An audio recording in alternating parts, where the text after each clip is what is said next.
A modern airliner is on a routine flight when it is suddenly intercepted by fighter jets from the World War II era. The captain is shocked to see the vintage aircraft flying alongside them. The first officer checks the radar and finds a long line of other fighter planes. They realize they are in serious trouble and caught in an impossible situation. The captain immediately dives the plane downward. Below them, they see a city devastated by heavy bombing, resembling a scene from a Hollywood movie. Passengers scream in fear, some crying and others praying. The vintage fighter jet approaches again. The captain orders the first officer to flash the plane's lights as a communication signal. Before they can do anything else, the fighter jet attacks. The captain performs a sharp maneuver toward the ground to evade it, while the entire cabin thunders with the screams of the passengers. At 3,000 feet, the captain pulls the control lever hard to climb steeply. The vintage fighter cannot match that speed, allowing the modern plane to hide behind the clouds. The captain attempts to contact ground control. An Air Force base answers the call, but not from their era. The captain reports that their instruments are damaged and they are low on fuel.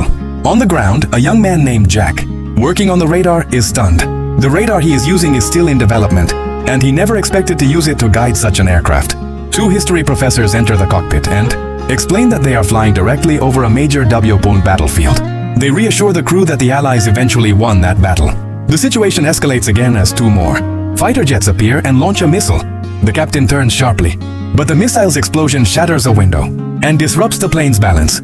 One of the engines catches fire as the plane plunges.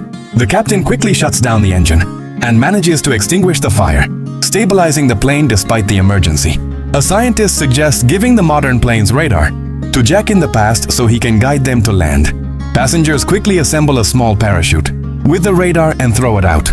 Jack receives the radar and begins guiding the plane to a safe zone. However, the radar then shows a strange space-time vortex, with the fuel completely exhausted.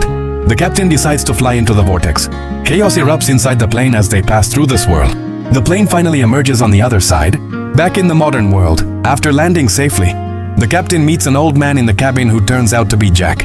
Jack is writing a book titled "The Radar System That Saved Europe," and everything becomes clear.